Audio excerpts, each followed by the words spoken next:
तो आइए सुनते हैं मुंशी प्रेमचंद की कहानियों का संग्रह मानसरोवर भाग 5 की कहानी, जिसका नाम है मंदिर। मात्र प्रेम तुझे धान्य है। संसार में और जो कुछ है मिथ्या है, निस्सार है। मात्र प्रेम में ही सत्य है, अक्षय है, अनश्वर है। 3 दिन से सुखिया के मुंह में न अन्न का एक दाना गया था, न पानी की एक बूंद। सामने पुआल पर माता का नन्हा सा लाल पड़ा कराह रहा था। आज 3 दिन से उसने आंखें न खोली थी। कभी उसे गोद में उठा लेती, कभी पुआल पर सुला देती। हंसते खेलते बालक को अचानक क्या हो गया, यह कोई नहीं बताता। ऐसी दशा में माता को भूख और प्यास कहां। एक बार पानी का एक घूंट मुंह में लिया था, पर कंठ के नीचे न ले जा सकी। इस दुनिया की विपत्ति का वार पार न था। साल भर के भीतर 2 बालक गंगा जी की गोद में सौंप चुकी थी। पतिदेव पहले ही सिधार चुके थे। अब उस अभागिनी के जीवन का आधार, अवलंब जो कुछ था, यही बालक था। हाय, क्या ईश्वर इसे भी इसकी गोद से छीन लेना चाहते हैं? यह कल्पना करते ही माता की आंखों से झरझर आंसू बहने लगते थे। इस बालक को वह क्षण भर के लिए भी अकेला न छोड़ती थी। उसे साथ लेकर घास छीलने जाती, घास बेचने बाजार जाती तो बालक गोद में होता। उसके लिए उसने नन्ही सी खुरपी और नन्ही सी खांची बनवा दी थी। जियावन माता के साथ घास छीलता और गर्व से कहता, अम्मा, हमें भी बड़ी सी खुरपी बनवा दो, हम बहुत सी घास छीलेंगे। तुम द्वारे माची पर बैठी रहना, अम्मा, मैं घास बेच लाऊंगा। मां पूछती, मेरे लिए क्या क्या लाओगे बेटा? जियावन लाल लाल साड़ियों का वादा करता, अपने लिए बहुत सा गुण लाना चाहता था। वे ही भोली भोली बातें इस समय याद आकर माता के हृदय को सूल के समान भेद रही थी। जो बालक को देखता यही कहता कि किसी की ढीठ है, पर किसकी ढीठ है? इस विधवा का भी संसार में कोई वैरी है? अगर उसका नाम मालूम हो जाता तो सुखिया जाकर उसके चरणों पर गिर पड़ती और बालक को उसकी गोद में रख देती। क्या उसका हृदय दया से न पिघल जाता? पर नाम कोई नहीं बताता। हाय, किससे पूछे, क्या करे? 3 पहर रात बीत चुकी थी। सुखिया का चिंता व्यथित चंचल मन कोठे कोठे दौड़ रहा था। किस देवी की शरण जाए, किस देवता की मनौती करे? इस सोच में पड़े पड़े उसे एक झपकी आ गई। क्या देखती है कि उसका स्वामी आकर बालक के सिरहाने खड़ा हो जाता है और बालक के सिर पर हाथ फेर कर कहता है, रो मत सुखिया, तेरा बालक अच्छा हो जाएगा। कल ठाकुर जी की पूजा कर दे, वही तेरे सहायक होंगे। यह कहकर वह चला गया। सुखिया की आंख खुल गई। अवश्य ही उसके पतिदेव आए थे, इसमें सुखिया को जरा भी संदेह न हुआ। उन्हें अब भी मेरी सुधि है, यह सोचकर उसका हृदय आशा से परिप्लावित हो उठा। पति के प्रति श्रद्धा और प्रेम से उसकी आंखें सजल हो गई। उसने बालक को गोद में उठा लिया और आकाश की ओर ताकती हुई बोली, भगवान, मेरा बालक अच्छा हो जाए तो मैं तुम्हारी पूजा करूंगी। अनाथ विधवा पर दया करो। उसी समय जियावन की आंखें खुल गई। उसने पानी मांगा। माता ने दौड़कर कटोरे में पानी लिया और बच्चे को पिला दिया। जियावन ने पानी पीकर कहा, अम्मा, रात है कि दिन? सुखिया, अभी तो रात है बेटा, तुम्हारा जी कैसा है? जियावन, अच्छा है अम्मा, अब मैं अच्छा हो गया। सुखिया, तुम्हारे मुंह में घी शक्कर। बेटा, भगवान करे तुम जल्द अच्छे हो जाओ। कुछ खाने को जी चाहता है? जियावन, हाँ अम्मा, थोड़ा सा गुड़ दे दो। सुखिया, गुड़ मत खाओ भैया, अवगुण करेगा, कहो तो खिचड़ी बना दूं। जियावन, नहीं मेरी अम्मा, जरा सा गुड़ दे दो, तेरे पैरों पड़ूं। माता इस आग्रह को ना टाल सकी। उसने थोड़ा सा गुड़ निकालकर जियावन के हाथ में रख दिया और हांडी का ढक्कन लगाने जा रही थी कि किसी ने बाहर से आवाज दी। हांडी वहीं छोड़कर वह किवाड़ खोलने चली गई। जियावन ने गुड़ की 2 पिंडियां निकाल ली और जल्दी जल्दी चट कर गया। दिन भर जियावन की तबीयत अच्छी रही। उसने थोड़ी सी खिचड़ी खाई। 2-1 बार धीरे धीरे द्वार पर भी आया और हम जोलियों के साथ खेल ना सकने पर भी उन्हें खेलते देखकर उसका जी बहल गया। सुखिया ने समझा बच्चा अच्छा हो गया। 2-1 दिन में जब पैसे हाथ में आ जाएंगे तो वह एक दिन ठाकुर जी की पूजा करने चली जाएगी। जाड़े के दिन झाड़ू बहारू, नहाने धोने और खाने पीने में कट गए। मगर जब संध्या समय फिर जियावन का जी भारी हो गया तब सुखिया घबरा उठी। तुरंत मन में शंका उत्पन्न हुई कि पूजा में विलंब करने से ही बालक फिर मुरझा गया है। अभी थोड़ा सा दिन बाकी था। बच्चे को लेटाकर वह पूजा का सामान तैयार करने लगी। फूल तो जमींदार के बगीचे में मिल गए। तुलसी दल द्वार ही पर था, पर ठाकुर जी के भोग के लिए कुछ मिष्ठान तो चाहिए, नहीं तो गांव वालों को बांटेंगे क्या। चढ़ाने के लिए कम से कम 1 आना तो चाहिए। सारा गांव छान आई, कहीं पैसे उधार न मिले। अब वह हताश हो गई। हाय रे अदीन, कोई 4 आने पैसे भी नहीं देता। आखिर उसने अपने हाथों के चांदी के कड़े उतारे और दौड़ी हुई बनिए की दुकान पर गई। कड़े गिरो रखे, बतासे लिए और दौड़ी हुई घर आई। पूजा का सामान तैयार हो गया तो उसने बालक को गोद में उठाया और दूसरे हाथ में पूजा की थाली लिए मंदिर की ओर चली। मंदिर में आरती का घंटा बज रहा था। 10-5 भक्तजन खड़े स्तुति कर रहे थे।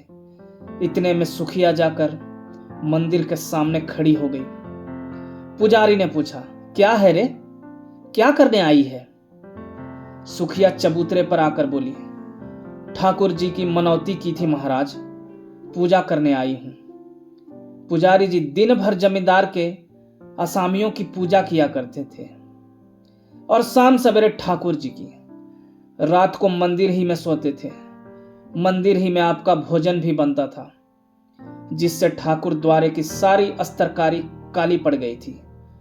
स्वभाव के बड़े दयालु थे, निष्ठावान ऐसे कि चाहे कितनी ही ठंड पड़े, कितनी ही ठंडी हवा चले, बिना स्नान किए मुंह में पानी तक न डालते थे।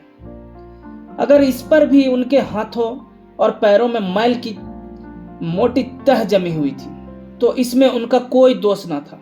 बोले, तो क्या भीतर चली आएगी? हो तो चुकी पूजा, यहां आकर भरभष्ट करेगी। एक भक्तजन ने कहा, ठाकुर जी को पवित्र करने आई है। सुखिया ने बड़ी दीनता से कहा, ठाकुर जी के चरण छूने आई हूं सरकार। पूजा की सामग्री लाई हूं। पुजारी, कैसी बेसमझी की बात करती है रे, कुछ पगली तो नहीं हो गई है? भला तो ठाकुर जी को कैसे छुएगी? सुखिया को अब तक कभी ठाकुर द्वारे में आने का अवसर न मिला था। आश्चर्य से बोली, सरकार, वह तो संसार के मालिक हैं, उनके दर्शन से तो पापी भी तर जाता है, मेरे छूने से उन्हें कैसे छूत लग जाएगी? पुजारी, अरे तू चमारिन है कि नहीं रे? सुखिया, तो क्या भगवान ने चमारों को नहीं सिरजा है? चमारों का भगवान कोई और है? इस बच्चे की मनौती है सरकार। इस पर वही भक्त महोदय जो अब स्तुति समाप्त कर चुके थे डपट कर बोले, मार के भगा दो चुड़ैल को, भरभष्ट करने आई है, फेंक दो थाली वाली। संसार में तो आप ही आग लगी हुई है। चमार भी ठाकुर जी की पूजा करने लगेंगे तो पृथ्वी रहेगी कि रसातल को चली जाएगी। दूसरे भक्त महाशय बोले, अब बेचारे ठाकुर जी को भी चमारों के हाथ का भोजन करना पड़ेगा। अब प्रलय होने में कुछ कसर नहीं है। ठंड पड़ रही थी, सुखिया खड़ी कांप रही थी और यहां धर्म के ठेकेदार लोग समय की गति पर आलोचनाएं कर रहे थे। बच्चा मारे ठंड के उसकी छाती में घुस आ जाता था, किंतु सुखिया वहां से हटने का नाम न लेती थी। ऐसा मालूम होता था कि उसके दोनों पांव भूमि में गड़ गए हैं। रह रहकर उसके हृदय में ऐसा उद्गार उठता था कि जाकर ठाकुर जी के चरणों पर गिर पड़े। ठाकुर जी क्या इन्हीं के हैं? हम गरीबों का उनसे कोई नाता नहीं है? ये लोग होते हैं कौन रोकने वाले? पर यह भय होता था कि इन लोगों ने कहीं सचमुच थाली वाली फेंक दी तो क्या करूंगी। दिल में ऐंठ कर रह जाती थी। सहसा उसे एक बात सूझी।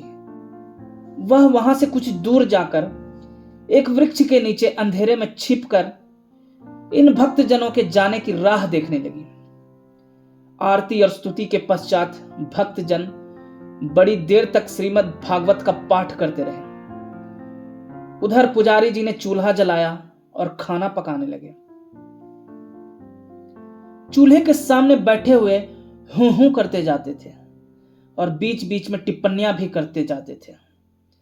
10 बजे रात तक कथा वार्ता होती रही और सुखिया वृक्ष के नीचे ध्यानावस्था में खड़ी रही। सारे भक्त लोगों ने एक एक करके घर की राह ली। पुजारी जी अकेले रह गए। अब सुखिया आकर मंदिर के बरामदे के सामने खड़ी हो गई, जहां पुजारी जी आसन जमाए बटलोई का क्षुधावर्धक मधुर संगीत सुनने में मग्न थे। पुजारी जी ने आहट पाकर गर्दन उठाई तो सुखिया को खड़ी देखा। चिढ़ कर बोले, क्या रे, तू अभी तक खड़ी है? सुखिया ने थाली जमीन पर रख दी और एक हाथ फैलाकर भिक्षा प्रार्थना करती हुई बोली, महाराज जी, मैं अभागिनी हूं। यही बालक मेरे जीवन का अलम है। मुझ पर दया करो। 3 दिन से इसने सिर नहीं उठाया। तुम्हें बड़ा जश होगा महाराज जी। यह कहते कहते सुखिया रोने लगी। पुजारी जी दयालु तो थे, पर चमारिन को ठाकुर जी के समीप जाने देने का अश्रुतपूर्व घोर पातक वह कैसे कर सकते थे? ना जाने ठाकुर जी इसका क्या दंड दे। आखिर उनके भी बाल बच्चे थे। कहीं ठाकुर जी कुपित होकर गांव का सर्वनाश कर दे तो? बोले, घर जाकर भगवान का नाम ले, तेरा बालक अच्छा हो जाएगा। मैं यह तुलसी दल देता हूं, बच्चे को खिला दे, चरणामृत उसकी आंखों में लगा दे। भगवान चाहेंगे तो सब अच्छा ही होगा। सुखिया, ठाकुर जी के चरणों पर गिरने ना दोगे महाराज जी? बड़ी दुखिया हूं। उधार काढ़ कर पूजा की सामग्री जुटाई है। मैंने कल सपना देखा था, महाराज जी की, ठाकुर जी की पूजा कर, तेरा बालक अच्छा हो जाएगा। तभी दौड़ी आई हूं। मेरे पास 1 रुपया है, वह मुझसे ले लो, पर मुझे एक क्षण भर ठाकुर जी के चरणों पर गिर लेने दो। इस प्रलोभन ने पंडित जी को एक क्षण के लिए विचलित कर दिया, किंतु मूर्खता के कारण ईश्वर का भय उनके मन में कुछ कुछ बाकी था। संभल कर बोले, अरे पगली, ठाकुर जी भक्तों के मन का भाव देखते हैं कि चरण पर गिरना देखते हैं। सुना नहीं है, मन चंगा तो कठौती में गंगा। मन में भक्ति ना हो तो लाख कोई भगवान के चरणों पर गिरे, कुछ ना होगा। मेरे पास एक जंतर है, दाम तो उसका बहुत है, पर तुझे 1 ही रुपए में दे दूंगा। उस बच्चे के गले में बांध देना, बस कल बच्चा खेलने लगेगा। सुखिया, ठाकुर जी की पूजा ना करने दोगे? पुजारी, तेरे लिए इतनी ही पूजा बहुत है। जो बात कभी नहीं हुई वह आज मैं कर दूं, और गांव पर कोई आफत विपत आ पड़े तो क्या हो, इसे भी तो सोचो। तू यह जंतर ले जा, भगवान चाहेंगे तो रात ही भर में बच्चे का क्लेश कट जाएगा। किसी की ढीठ पड़ गई है भी तो चंचल, मालूम होता है छतारी वंश है। सुखिया, जब से इसे ज्वर है मेरे प्राण नहों में समाये हुए हैं। पुजारी, बड़ा होनहार बालक है, भगवान जिला दे तो तेरे सारे संकट हर लेगा। यहां तो बहुत खेलने आया करता था, इधर 2-3 दिन से नहीं देखा था। सुखिया, तो जंतर को कैसे बांधूंगी महाराज? पुजारी, मैं कपड़े में बांध कर देता हूं, बस गले में पहना देना। अब तो इस बेला नवीन वस्त्र कहां खोजने जाएगी? सुखिया ने 2 रुपए पर कड़े गिरो रखे थे, एक पहले ही भंज चुका था, दूसरा पुजारी जी को भेंट किया और जंतर लेकर मन को समझाती हुई घर लौट आई। सुखिया ने घर पहुंचकर बालक के गले में जंतर बांध दिया, पर ज्यों ज्यों रात गुजरती थी उसका ज्वर भी बढ़ता जाता था, यहां तक कि 3 बजते बजते उसके हाथ पांव शीतल होने लगे। तब वह घबरा उठी और सोचने लगी, हाय, मैं व्यर्थ ही संकोच में पड़ी रही और बिना ठाकुर जी के दर्शन किए चली आई। अगर मैं अंदर चली जाती और भगवान के चरणों पर गिर पड़ती तो कोई मेरा क्या कर लेता? यही ना होता कि लोग मुझे धक्के देकर निकाल देते, शायद मारते भी, पर मेरा मनोरथ तो पूरा हो जाता। यदि मैं ठाकुर जी के चरणों को अपने आंसुओं से भिगो देती और बच्चे को उनके चरणों में सुला देती तो क्या उन्हें दया ना आती? वह दयामय भगवान है, दीनों की रक्षा करते हैं, क्या मुझ पर दया ना करते? यह सोचकर सुखिया का मन अधीर हो उठा। नहीं, अब विलंब करने का समय ना था। वह अवश्य जाएगी और ठाकुर जी के चरणों पर गिरकर रोएगी। उस अबला के आशंकित हृदय का अब इसके सिवा और कोई अवलंब, कोई आसरा ना था। मंदिर के द्वार बंद होंगे तो वह ताले तोड़ डालेगी। ठाकुर जी क्या किसी के हाथों बिक गए हैं कि कोई उन्हें बंद करके रखे? रात के 3 बज गए थे। सुखिया ने बालक को कंबल से ढांप कर गोद में उठाया, एक हाथ में थाली उठाई और मंदिर की ओर चली। घर से बाहर निकलते ही शीतल वायु के झोंकों से उसका कलेजा कांपने लगा। शीत से पांव शिथिल हुए जाते थे। उस पर चारों ओर अंधकार छाया हुआ था।